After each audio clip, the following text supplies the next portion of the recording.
E aí, meus queridos alunos, como é que vocês estão? Chique? Pronto aí para mais uma aula? Hoje aí nós vamos falar sobre o período aí dos juízes, né? Então vamos que tem bastante, é um período bem longo aí. Então, gente, primeira coisa, o livro de Juízes, ele nos dá uma visão, né, do período entre a morte de Josué até um pouquinho antes do início da monarquia em Israel. Show? Esse período durou aproximadamente uns 400 anos aí, é o que estimam-se por aí. Mas primeiro vamos recapitular. No livro de Josué, gente, narra a história de Deus ajudando, né, guiando Josué para que Josué possa guiar o povo à conquista de Canaã, né? Então a gente tem lá a passagem eles passando pelo Rio Jordão, e também conquistando diversas terras lá em Canaã. Só que e talvez uma das que vocês mais conhecem é a conquista de Jericó, que está lá em Josué 6, tá? Tem a ver lá com a passagem da Raabe, da prostituta Raabe, sua família. Eu recomendo vocês aí a darem uma lida, porque de fato é uma conquista fantástica de como que isso tudo aconteceu. Também no livro de Josué, e no período em que ele estava guiando o povo, foram feitas as divisões das terras entre as tribos. As tribos foram distribuídas de forma sortidas mesmo. Foi sorteado lá, cada um ficou com uma parte e tudo mais. Mas lá para frente, também vai falar que Josué fica com maioridade e ainda existem terras que precisavam ser conquistadas, mas que Josué já estava muito velho. Então teve que deixar para mais para frente. Então, assim, desses povos que restaram, eram povos que eram contra Israel e que vira e mexe tentavam entrar em guerras contra algumas das cidades onde estavam as tribos, e cada tribo ficava responsável em cuidar do seu território. Beleza, e depois mais para frente narra também a morte de Josué no livro de Josué. Aí a gente de fato entra em Juízes. Aí o que acontece? O povo do pacto havia abandonado o Senhor Deus e adorando os deuses das cidades vizinhas, o que obviamente provocou a ira de Deus contra o povo. Em Juízes 2:7, a gente lê o seguinte: o povo serviu o Senhor todos os dias de Josué e todos os dias dos anciãos que ainda sobreviveram por muito tempo depois de Josué e que viram todas as grandes obras que o Senhor tinha feito por Israel. Vamos lá agora em Juízes, do verso 11 até o 13. Então os filhos de Israel fizeram o que era mal aos olhos do Senhor, servindo aos Baalins. Deixaram o Senhor, Deus de seus pais, que os havia tirado da terra do Egito, e seguiram outros deuses, os deuses dos povos que havia ao redor deles, e os adoraram e provocaram o Senhor a ira, porque deixaram o Senhor e serviram Baal e Astarote. E aí, gente, o que acontece? Durante esse período, o serviço de profeta ainda não havia sido estabelecido e o de sacerdócio também não funcionava efetivamente. E aí, no final da nossa última lição, eu li um versículo que eu vou recapitular. Vamos lembrar o que foi que o povo falou para Josué e também para Deus. O povo disse a Josué: o Senhor nosso Deus serviremos e obedeceremos a sua voz. Show? Então essa foi a promessa. Aí agora, vamos lá. E como é que a gente sabe que o povo rompeu com esse pacto com Deus?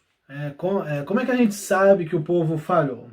É só a gente já ler Juízes 1. Deus havia ordenado ao povo que durante a conquista das terras, eles expulsassem todos os moradores de lá, que queimassem, destruíssem os altares aos deuses, porque Deus queria um povo exclusivo, separado, né, para adorar. Deus não queria que eles se misturassem com a cultura dos outros povos que poderiam influenciá-los e atrapalhar esse plano de Deus. Só que não foi isso que eles fizeram. Lá em Juízes 1 já deixa que eles não expulsaram todas as pessoas, não queimaram os altares e acabaram deixando eles morarem lá e tudo mais, né, fazendo exatamente o contrário do que Deus havia ordenado. E aí, Deus, através de um anjo, foi falar com o povo, né, em Juízes 2. Então vamos lá, vamos ler para entender o que é que está acontecendo. Não façam nenhuma aliança com os moradores dessa terra. Ele está lembrando o que Deus tinha falado. Pelo contrário, derrubem os seus altares. No entanto, vocês não obedeceram à minha voz. O que é isso que vocês fizeram? Então a gente já vê ali que tipo, o anjo ele lembrou, ó, o que Deus havia ordenado era isso. Só que não foi isso que vocês fizeram. O que é isso que vocês... Pô, como assim? Talvez você se pergunte, né, por que o povo fez isso? Ela não se deu de uma hora para outra, tá? Não foi assim, de uma hora para outra eles desobedeceram assim a Deus. O povo, ele tinha as ordens de Deus, mas eles resolveram, com o passar do tempo, criar uma versão mais light dessas ordens, porque as outras elas eram muito pesadas e difíceis. Gente, não se engane. Seguir de fato a lei e tudo aquilo que o Senhor ordena para nós não é fácil, tá? Porque a nossa natureza é totalmente pecaminosa. Então, não achem que seguir a Cristo ou seguir os ensinamentos de Deus é algo fácil. Jesus mesmo fala que se você quiser seguir após ele, né, pega a sua cruz e negue-se a si mesmo, pega a sua cruz e siga. Então, não pense que vai ser uma jornada fácil, que seguir a Deus é uma coisa fácil. Quem fala que seguir a Deus é fácil, eu acredito que essa pessoa esteja errada, tá? E a gente, assim, a base dessa versão mais light é o seguinte: existem outros versículos que tem igual esse aqui que eu vou ler, dentro de Juízes, tá? Então vamos lá, eu vou ler aqui Juízes 17 no verso 6, né? Naqueles dias não havia rei em Israel, cada um fazia o que achava mais certo. Então, assim, esse texto está dizendo que cada um fazia o que queria, o que seguia o seu coração, né? E a palavra de Deus fala que o nosso coração é enganoso. Então, assim, como assim cada um fazia o que achava certo? Se eu acho isso aqui certo, eu vou fazer. Gente, é muito parecido com os dias de hoje, né? Cara, segue aquilo que você acha que está certo, se te faz feliz. Isso não é errado, né? Assinado Satanás, só pode. Né? Gente, aí vamos lá. Os levitas e os sacerdotes, eles eram responsáveis pela adoração do povo, assim, conduzir o povo à adoração e tudo mais. Imagina assim, se cada um fazia o que queria, eles também ensinavam o que queriam ou deixavam de ensinar algumas coisas. E o resultado disso foi que o povo abandonou o Senhor. Eles não ensinaram aquilo que deviam ensinar, ensinaram algumas coisas, outras, talvez uma outra coisa mais fácil, uma outra coisa mais light. E o povo acabou, com o tempo, abandonando o Senhor. Criaram uma geração de gente que não conhece o Deus que tirou eles do Egito. Olha só o que diz Juízes 2, no verso 10. Toda aquela geração também morreu, a geração de Josué e os anciãos, e foi reunida aos seus pais. E depois dela se levantou uma nova geração que não conhecia o Senhor, nem as obras que ele havia feito por Israel. Gente, aqui é um negócio assim, muito sério. Olha a importância de nós virmos à escola dominical, de nós aprendermos, de nós lermos a Bíblia, de nós conhecermos o Senhor. Porque olha só, se vocês depois pegarem para ler o livro de Juízes, o que dá uma geração que não conhece o Senhor é algo preocupante, é algo que Deus pesa a mão mesmo, né? Ele cuida dos seus filhos. A gente vai ver que apesar, né, de todo o erro do povo, Deus depois ajuda o povo, mas calma lá que a gente vai chegar. Mas é muito grave, gente, crescer sem conhecer o Deus que os pais de vocês servem, talvez os avós de vocês serviram. Gente, é de fundamental importância saber quem é o Deus que a gente está servindo. Por isso, leiam a Bíblia, estudem o Senhor e busquem Ele, enquanto se pode achar. Aí, gente, vamos lá. Quebrar uma aliança já é algo muito sério. Poxa, você faz um pacto poxa, você quebrar uma coisa que você promete já é realmente uma coisa horrorosa. Quando esse pacto que se foi quebrado é com Deus, a gravidade disso vai para 1 milhão, né? Mais infinito, enfim, é imensurável. E logo então vieram as consequências disso. Agora a gente vai ler alguns versículos para a gente ver o que foi que aconteceu. Olha só, ainda em Juízes 2, do verso 14 e 15, e depois eu vou ler o 2, 20 e 21, beleza? Vamos lá. A ira do Senhor se acendeu contra Israel, e ele os entregou nas mãos de ladrões que os despojavam do que possuíam. Ele os entregou nas mãos dos seus inimigos ao redor, e não puderam mais resistir a eles. Por onde quer que fossem, a mão do Senhor estava contra eles para o seu mal, como o Senhor lhes tinha dito e como lhes havia jurado, e estavam em grande aperto. Para quem não sabe, só um adendo aqui, despojavam do que possuíam. Quando um povo entrava em guerra com outro e o povo que vencia, ele pegava as coisas daquele povo. Então isso aí que é despojar. Vamos lá, agora o 20 e o 21. Por isso, a ira do Senhor se acendeu contra Israel. E ele disse, Deus disse, porque este povo transgrediu a minha aliança que eu havia ordenado a seus pais e não deu ouvidos a minha voz, também eu não expulsarei mais diante deles nenhuma das nações que Josué deixou. Gente, Deus nunca deixou de cumprir as promessas que ele havia feito. Deus, ele é justo tanto para abençoar o seu povo, quanto para julgá-lo. E aí, se vocês quiserem saber o porquê dessas coisas estarem acontecendo, peguem lá e leiam Deuteronômio 28, que foram as promessas do pacto que Deus fez. Lá tem as bênçãos, se o povo o seguir, e as maldições, caso o povo não seguisse. Então, podem ler lá Deuteronômio 28. Aí, gente, durante todo esse período que passa aí no livro de Juízes, a gente encontra uma coisa que a gente chama de círculo vicioso.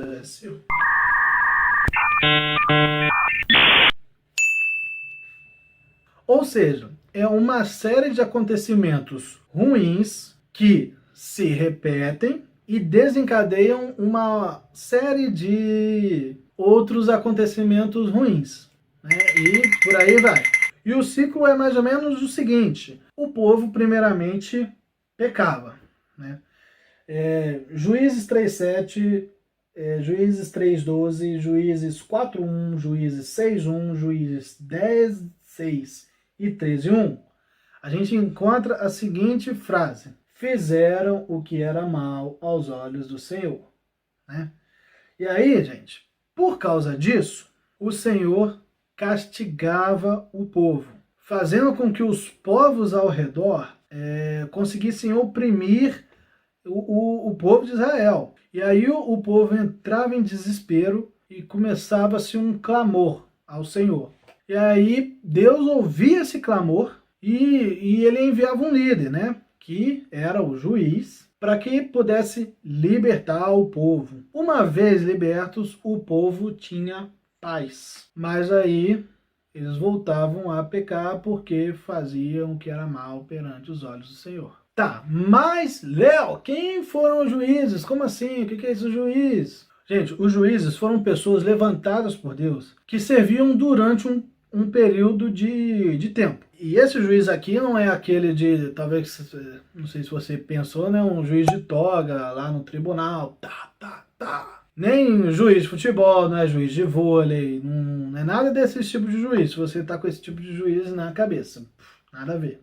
O juiz aqui, gente, ele é um líder, um governante do povo que não apenas julgava todo e qualquer conflito, mas também, assim, com o auxílio de Deus, eles lideravam o povo frente às batalhas com os outros povos, né, que estavam guerreando contra Israel, né, já que era o Senhor quem os levantava, era o Senhor quem os capacitava, Deus dava vitória para o povo. E os juízes durante esse período foram estes. É uns nomes bonitos, tá? Otniel, Eude, Sangar, Débora, uma mulher, Gideão, Tola, Jair, Jefté, Ibzan, Elon, Abdon, Sansão e Samuel.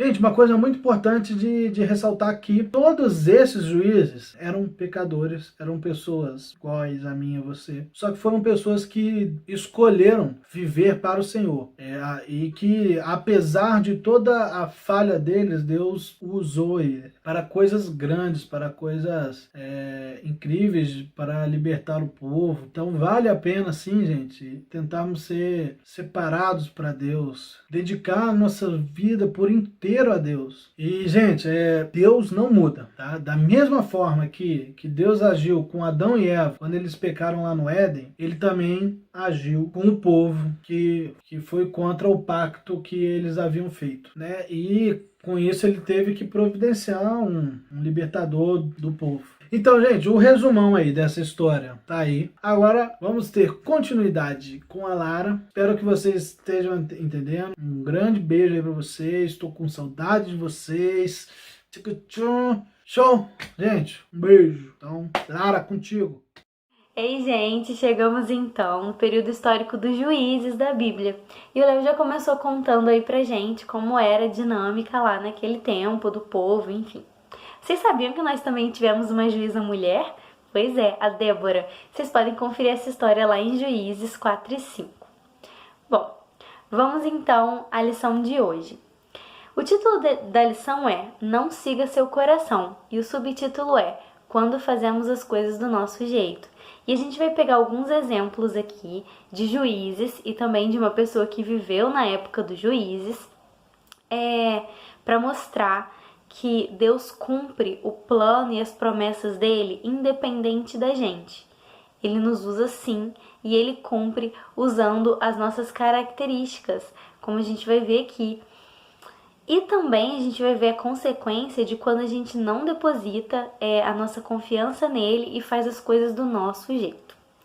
Bom, primeiro nós vamos ver a história de um juiz chamado Gideão. Vocês já devem ter ouvido falar de Gideão, né? Pois é, gente. Então, Gideão é um exemplo de uma pessoa que tinha muita dificuldade em confiar em Deus. Ele tinha. Ele tinha características como insegurança, ele tinha uma autoestima muito baixa. E quando o povo dele, naquela época, estava sob o domínio midianita, por quê? Aquele ciclo, né? O povo pecou, Deus castigou.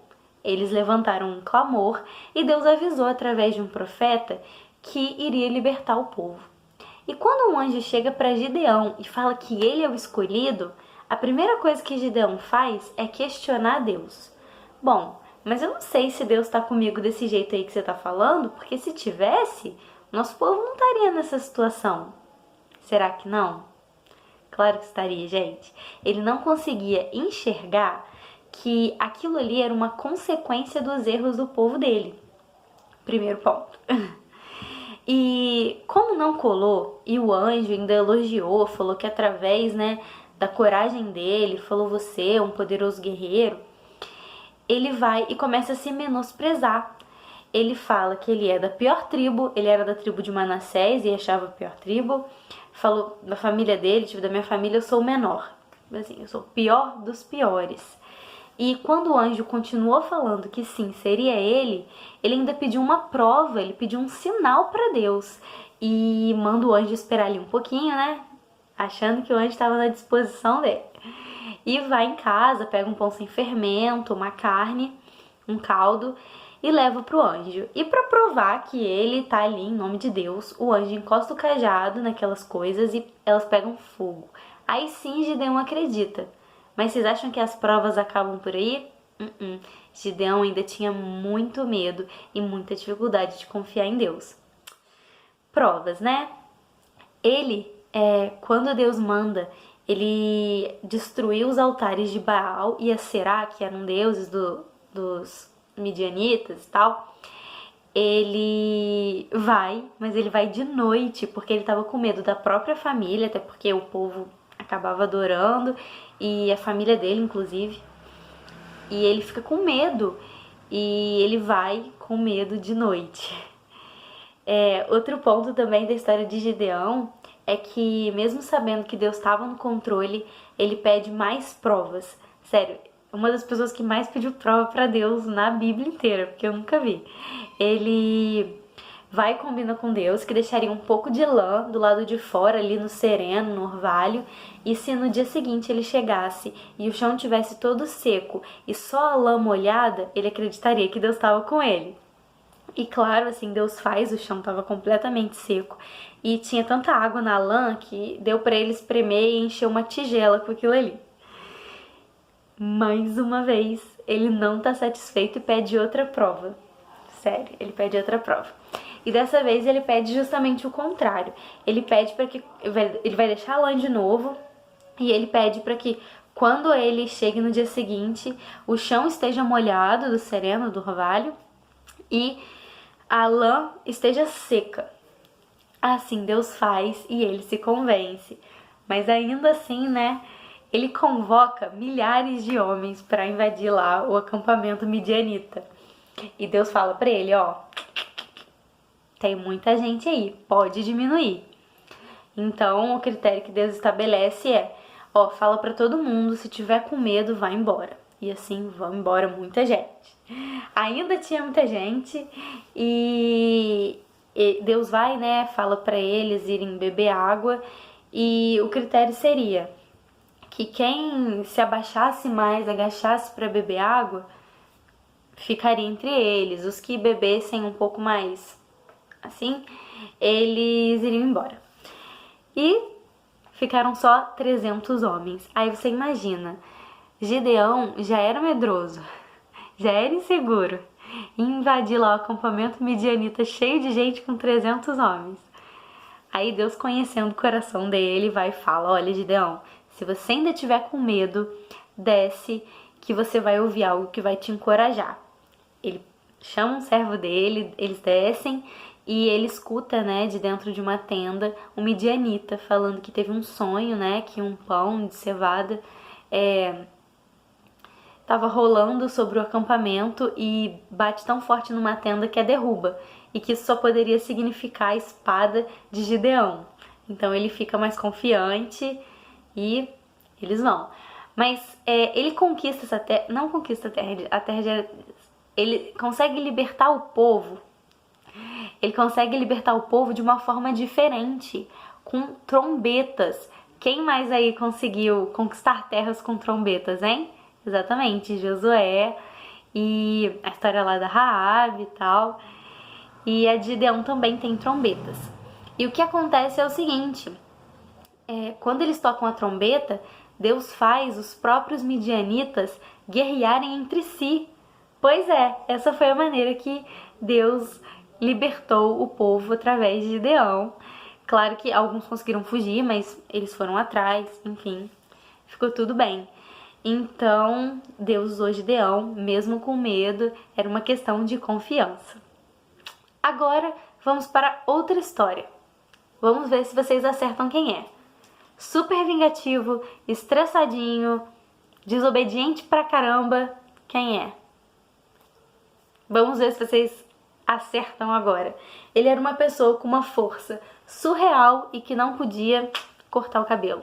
Agora vocês sabem, né? Ficou fácil. Exatamente, estamos falando de Sansão.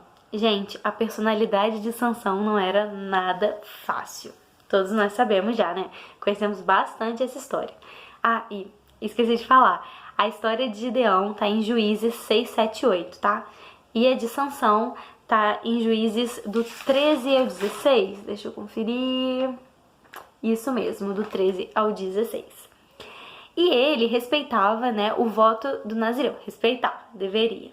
Tava ali sobre o voto de Nazireu, que a gente pode achar em número 6, de 1 a 21, caso vocês queiram entender melhor o que era esse voto.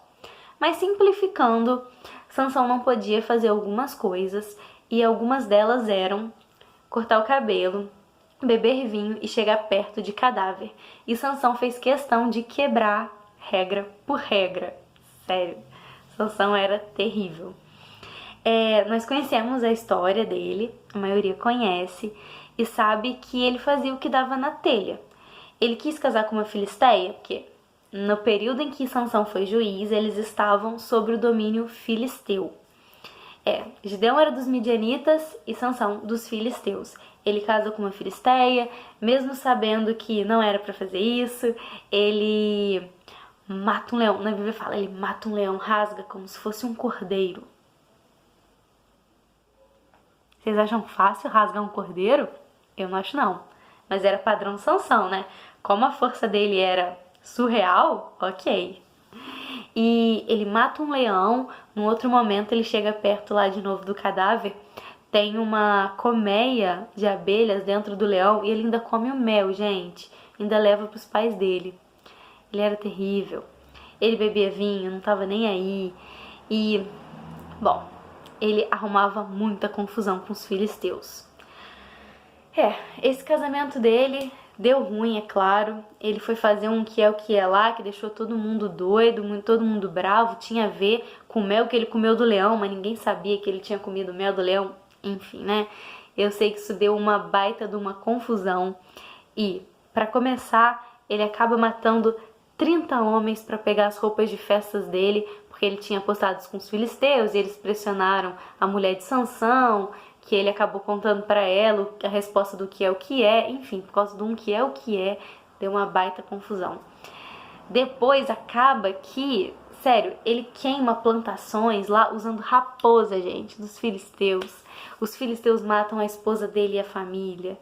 Nossa, ele vai com uma queixada de jumento, mata 1000 homens. Sansão fez muita coisa desse tipo. E bom, é de um jeito torto? É de um jeito Sansão? É.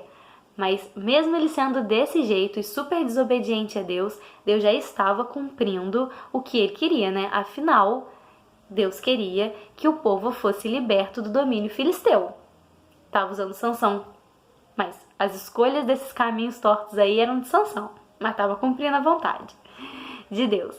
E aí, Sansão, fazendo tudo isso, acaba se envolvendo com Dalila, que era uma filisteia, e ela, como uma filisteia, estava do lado de seu povo.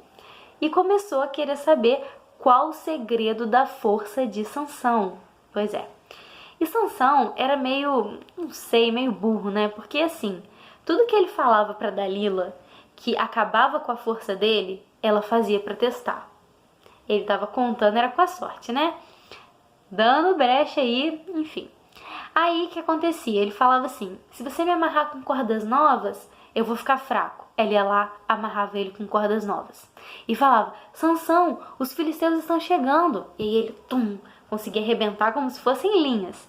E isso ia acontecendo a cada vez que ele falasse alguma coisa diferente. Até que um dia ele acabou contando a verdade, que a força dele estava ligada com o cabelo, e ela corta o cabelo dele enquanto ele tá dormindo. Ai, gente, muito fácil, né? Enfim, muito fácil saber que ela ia fazer isso, mas ele... E aí o que acontece é que ele acaba sendo preso, pois é. E furam os olhos dele. Ai, Sansão. Fim da história é que ele, imitando um ciclo vicioso do povo na época dos juízes, ele pede perdão a Deus, levanta um clamor e pede força só mais uma vez. Então, o Sansão peca, é castigado, clama a Deus, Deus escuta e concede mais uma vez força para Sansão.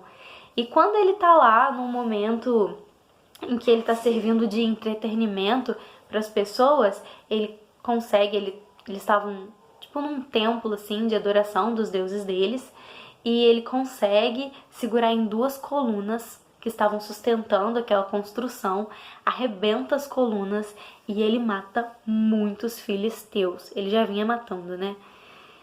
Acaba morrendo também. Pois é. De qualquer forma, Deus cumpriu o propósito dele. O povo de Israel foi liberto do domínio filisteu por meio de Sansão. Mas esse triste fim foi consequência do que Sansão buscou para a vida dele. Porque ele fazia as coisas do jeito dele, da forma que dava na telha. Ele não queria nem saber. Talvez, se ele fosse mais fiel a Deus, assim, pensasse mais para fazer as coisas, não agisse tão assim, ele poderia ter tido um final mais feliz. Ou não sabemos. Mas a questão é essa. Agora nós vamos falar sobre uma pessoa que viveu nesse tumulto aí da época dos juízes, uma mulher chamada Ruth. E Ruth, para descrevê-la, temos que usar a palavra fidelidade. Não tem palavra melhor que descreva melhor essa mulher. Ela é aquela, vou refrescar a memória de vocês, que a sogra dela, o sogro, a família do esposo eram de Israel e ela era moabita. Mas eles tinham se mudado para lá, ela tinha se casado, enfim. A sogra fica viúva, depois a cunhada e ela ficam viúvas. Então, Noemi, que é a sogra dela, perde o marido e os filhos e resolve voltar para as terras dela, para o povo dela. E fala para as noras que seria melhor que cada uma voltasse para casa dos pais. Uma delas vai e Ruth não. Ruth resolve falar para ela o seguinte: aonde você for, eu também irei. O seu povo será o meu povo e o seu Deus será o meu Deus. E nesse momento, o Deus de Noemi passa a ser o Deus da Ruth. Eles vão lá para junto do povo de Israel. E como Ruth foi tão fiel com a sogra e com Deus, Deus a recompensou. Ela conheceu Boaz, que era o filho de Raabe, quem conhece a história aí. E com ele, ela tem um filho chamado Obed.